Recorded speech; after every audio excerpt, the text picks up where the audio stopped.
Vous écoutez le podcast Devenir écrivain par Lucie Castel, épisode 7. Bienvenue sur Devenir écrivain, le podcast pour démarrer et réussir votre carrière d'écrivain. Et maintenant, retrouvez votre animatrice Lucie Castel, autrice publiée à l'international, formatrice et conférencière. Bonjour, je suis ravie de vous retrouver aujourd'hui pour un podcast qui se propose de vous apporter quelques techniques pour aider à réussir votre héros ou votre héroïne.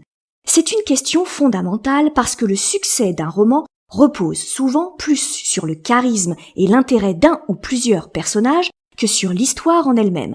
Bien entendu, un roman réussi consiste en l'équilibre des deux. Mais je dirais qu'un excellent héros sauve parfois une histoire moins excellente. L'inverse est à mon sens plus rare. En effet, parfois, l'histoire peut ne pas soulever les foules, mais le personnage central peut être si passionnant, si touchant, si intéressant, qu'on suivrait ses aventures dans n'importe quelle soupe littéraire, plus ou moins assaisonnée. Vous l'aurez compris, une histoire est ratée, c'est-à-dire qu'elle n'embarque ni le lecteur ni l'éditeur, si aucun des personnages n'interpelle ces derniers. Si en lisant un roman, vous vous moquez de ce qui peut advenir des héros, il y a peu de chances que vous vous précipitiez sur le livre pour en reprendre la lecture. En général, le roman traîne sur votre liseuse ou sur votre table de chevet pendant 6 mois et vous finissez par l'oublier. Nous avons tous eu entre les mains un tel roman qui nous fait dire « Ah oui, je l'ai commencé, mais je ne sais pas, je suis pas rentré dedans ». Pour rentrer dedans, il faut avoir envie de retrouver les personnages de l'histoire. Il faut qu'ils nous manquent. Tout le problème consiste donc en savoir comment créer un bon héros ou une bonne héroïne. Sans faire dans l'escroquerie intellectuelle qui assurerait qu'il existe une méthode miracle pour réussir les personnages à tous les coups, il y a quand même quelques astuces qui permettent d'éviter les plus gros écueils en matière de création de héros ou d'héroïnes. Tâchons donc d'en faire une petite liste. Tout d'abord, plutôt que de parler de héros ou d'héroïne, je préfère de loin parler de protagoniste principal. En effet, dans notre inconscient collectif, le mot héros évoque déjà certaines qualités intrinsèques, telles que le courage, la droiture, la force, l'intelligence, la morale, le sens du bien, etc. À l'inverse, on parle souvent d'anti-héros quand on se trouve face à un personnage qui est censé posséder ces qualités parce qu'il est le personnage central, mais qui en réalité est un peu roublard, un peu alcoolique, pas très honnête ou coléreux, et ce, quand bien même il finirait par faire le bien. À mon sens, ce qualificatif de héros-héroïne ou de anti-héros-anti-héroïne est très restrictif et oblige l'auteur à enfermer son personnage central dans une case ou dans un camp. Il est foncièrement bon ou foncièrement pourri, il faut choisir. Or, et nous y reviendrons plus tard, ce qui fait l'intérêt et le charisme d'un personnage est sa nuance. Un personnage caricaturé est un personnage artificiel. Donc, plutôt que d'essayer de le qualifier de héros ou de anti-héros, ce qui le place dans un camp ou dans un autre, dans une case ou dans une autre, je préfère parler de protagoniste principal. Vous êtes totalement libre ensuite de lui créer une cartographie émotionnelle unique pour y mettre tout ce que vous voulez dans la mesure où cela reste cohérent, ce que nous verrons aussi un peu plus loin. Votre protagoniste principal est donc celui qui va tenir l'histoire. S'il s'agissait de cinéma, ce serait la tête d'affiche, l'acteur principal, qui va faire venir les spectateurs. Bien entendu, rien ne vous empêche d'avoir plusieurs protagonistes principaux, mais en général, la hiérarchie se fait assez naturellement, même dans un groupe très soudé, façon communauté de l'anneau. Identifier un protagoniste principal, lui trouver un nom et une fonction n'est que le début du travail à faire pour obtenir un personnage crédible, intéressant et captivant. Voyons donc quelles étapes sont nécessaires pour éviter la platitude ou le manque de charisme de ce protagoniste principal. Tout d'abord, la nuance, rien que la nuance.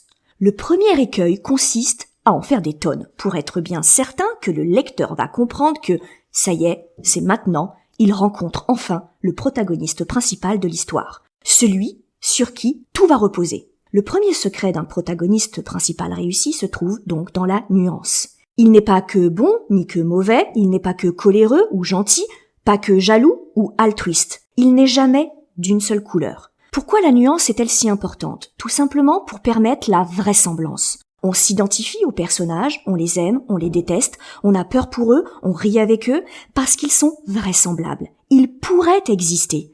Si votre protagoniste principal est par exemple parfait ou surpuissant, impossible de s'inquiéter pour lui ou d'avoir de l'empathie. Si au contraire il n'est juste qu'un immonde salaud, et rien que ça, le lecteur se fichera bien de ce qui lui arrive.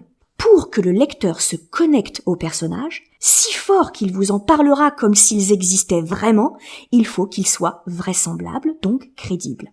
Or, un personnage n'est vraisemblable que s'il est tout en nuances, car l'être humain est tout en nuances. Donc, vous ne pouvez pas demander à un lecteur, un être humain, lui aussi, d'être touché par un personnage si celui-ci n'a rien d'humain. Bien entendu, vous pouvez jouer sur son absence totale d'humanité en créant un sociopathe ou une machine, mais si vous en faites un protagoniste principal, sans contre-mesure, il y a de grandes chances pour qu'on s'ennuie très vite à suivre ses péripéties. L'empathie et l'émotion naissent de la fêlure.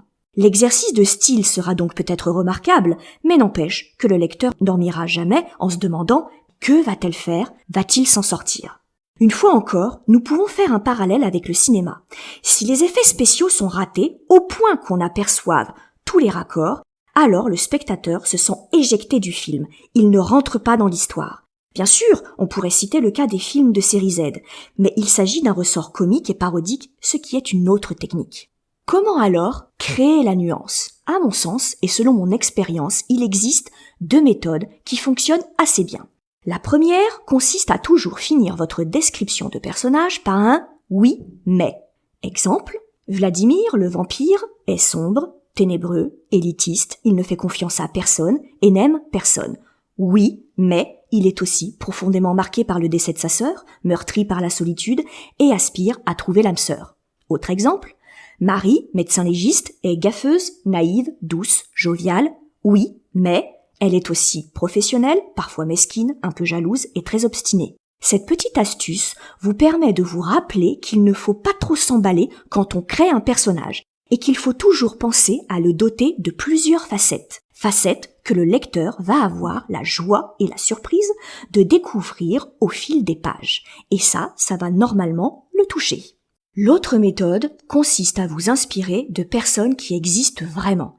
L'idée est de vous prendre pour le docteur Frankenstein et créer votre créature à partir de qualités ou de défauts glanés ça et là à l'occasion de rencontres. Cela peut venir de proches, mais aussi de personnes que vous avez croisées et qui vous ont interpellé. Cela peut consister en une particularité physique, un tic de langage, une gestuelle ou un trait de caractère.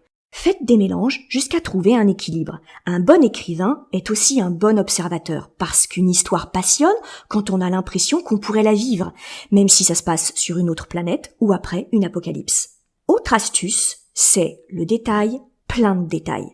De mon point de vue, ce qui participe au charisme et à la force d'un protagoniste principal est le souci du détail. Plus vous irez loin dans votre description de personnage, plus vous prévoirez sa garde-robe, son parfum, sa coupe de cheveux, l'intonation de sa voix, plus le lecteur pourra se le représenter et plus il lui semblera réel.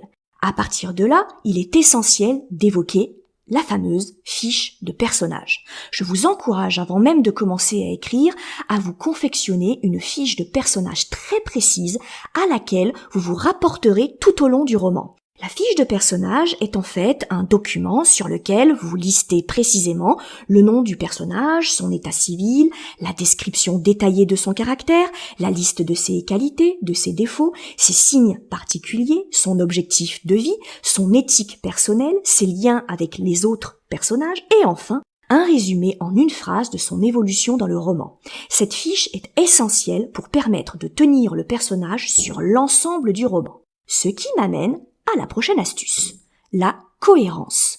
Un personnage captive seulement si le lecteur parvient à le comprendre. Attention, je ne dis pas par là qu'il doit forcément être d'accord avec sa logique ou ses décisions, mais plutôt que ces dernières ne doivent pas dérouter le lecteur gratuitement. Le lecteur doit trouver l'action du protagoniste logique pour lui-même, même si le lecteur n'aurait pas du tout réagi comme ça. Il n'y a rien de pire qu'un personnage principal qui agit toujours de la même façon pendant la moitié du livre, et tout à coup, sans que cela soit justifié par son évolution ou le contexte, change de schéma de comportement. Cet accroc sort le lecteur de l'histoire, comme des effets spéciaux ratés. Tout doit pouvoir être justifié par un élément ou un autre dans le roman. L'absence de cohérence explique parfois des dialogues qui tombent à plat par exemple. C'est souvent dû au fait que votre protagoniste a une façon de parler, ce qu'on appelle un langage lexical, et que soudain, il en change, comme si ce n'était pas lui qui parlait. Cette erreur agresse la lecture et la ralentit. Évidemment, exposé comme ça peut paraître simple, mais je vous assure que c'est très facile de dériver et de se laisser aller parce qu'écrire un roman ne se fait pas en 2 jours. En fait, il faut plutôt compter des mois et parfois on passe une période sans écrire. Il est donc nécessaire de bien avoir en tête la psychologie de votre personnage principal et pour cela, la fiche de personnage est un support extrêmement efficace. Autre astuce, le recours à un tiers. Travailler sur un roman est une tâche solitaire. Ce n'est pas pour rien que l'image de l'auteur isolé derrière son écran dans une maison tout aussi isolée est si tenace dans l'imagerie populaire. En fait, elle est vraie. Même si vous êtes au 25e étage d'une tour, l'écrivain est seul. Et seul, il peut faire beaucoup d'erreurs parce qu'à force d'avoir la tête dans le guidon, il ne voit plus les problèmes et il a beaucoup de mal à prendre du recul. Je vous encourage à trouver quelqu'un dans votre entourage qui accepte de vous servir d'auditoire. Il est important que vous racontiez l'histoire de votre protagoniste principal et que vous exploitiez la réaction de votre interlocuteur. Cela vous donnera une certaine tendance et au moins vous assurez quant à la crédibilité et l'intérêt du personnage. Ensuite, n'oubliez pas qu'à tous les stades du processus d'écriture, verbaliser votre travail vous oblige à mettre de l'ordre dans vos pensées et à les confronter à un public. C'est une technique très efficace car elle vous permet de sentir les incohérences. À partir du moment où on s'en mêle dans nos explications, où on se rend compte qu'on n'y croit pas tant que ça, ou qu'au final, prononcer tout haut Vladimir le vampire ténébreux n'est pas si charismatique qu'on le pensait, notre alarme interne d'auteur doit crier fort, très très fort.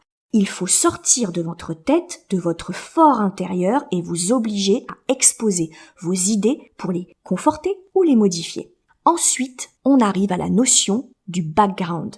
Derrière cette appellation, il y a une technique, et non des moindres, qui s'appelle la création du background. Si un protagoniste réussi est un protagoniste cohérent, crédible et qui a l'air réel, cela ne peut se faire que s'il possède une histoire. Si votre personnage principal donne l'impression qu'il est né à la première ligne de votre roman et qu'il n'a pas eu de vie avant, il sonnera creux et paraîtra factice. Si votre protagoniste est alcoolique, il faut que son parcours passé explique pourquoi il est dans cet état. Si Vladimir le vampire est élitiste, il faut qu'on sache d'où ce trait de caractère provient. Un être humain ne naît pas avec tout le panel de ses qualités et de ses défauts. Il forge son schéma de comportement petit à petit au fil de ses expériences, de ses rencontres, de ses joies et peines, de ses victoires et de ses échecs. C'est parce que nous passons par tout ce processus qu'arrivé à un instant T de notre vie, nous sommes plutôt secrets, timides, extravertis, autoritaires ou fleurs bleues. Pourquoi devrait-il en être autrement pour des personnages de livres qui sont une projection fictionnelle et romancée de la vraie vie ? Et cela ne veut pas dire que vous allez tout expliquer au lecteur. Vous n'avez pas besoin de rentrer dans le détail, d'abord parce que ça risque de tourner à la liste de courses, et ensuite parce que vous allez saouler le lecteur en déroulant tout le CV de votre personnage. Mais peu importe, le background sert avant tout à ce qu'au moment où vous prenez la plume, où vous faites réagir votre personnage, ça sonne vrai. Donc n'hésitez pas à enrichir votre fiche de personnage avec toute l'histoire de votre protagoniste principal. Vous verrez ensuite, et au fil des pages, si vous utilisez toute son histoire ou si vous n'en livrez que quelques bribes, juste assez pour faire comprendre au lecteur pourquoi il se trouve face à tel type de caractère. Vous l'aurez donc compris, ces techniques marchent pour tout type de caractère et de personnage, puisque vous êtes libre d'insuffler telle ou telle caractéristique plutôt qu'une autre. Donc cela, ça marche non seulement pour le héros ou l'héroïne, mais aussi pour son adversaire, celui qu'on nomme l'antagoniste. Cela marche aussi pour les personnages secondaires qui réclament la même technicité, même si le degré de développement et de précision sera moindre selon le rôle qui leur sera attribué. Voilà, j'espère vous avoir donné quelques pistes de réflexion et peut-être quelques conseils utiles pour vous aider à créer un héros ou une héroïne réussie. D'ailleurs, à ce propos, et si cela vous intéresse, vous pouvez vous inscrire à notre newsletter et aller sur le site www.devenir-écrivain.fr/7 et vous aurez la possibilité de télécharger un modèle de fiche de personnage que j'utilise déjà et que je trouve plutôt réussi. Pour ceux d'entre vous qui sont déjà inscrits à notre newsletter, Vous l'aurez directement dans votre boîte mail dans la prochaine newsletter. Enfin, je vous rappelle, n'hésitez pas à partager et commenter nos podcasts pour leur donner de la visibilité et n'hésitez pas non plus à donner d'autres thèmes que vous aimeriez voir abordés. Je vous souhaite une bonne semaine et vous donne rendez-vous pour un prochain podcast. Vous voulez devenir écrivain ? Téléchargez sans plus attendre le guide écrivain mode d'emploi sur le site licar.fr, licares.fr. Ce guide vous donne les 4 étapes fondamentales pour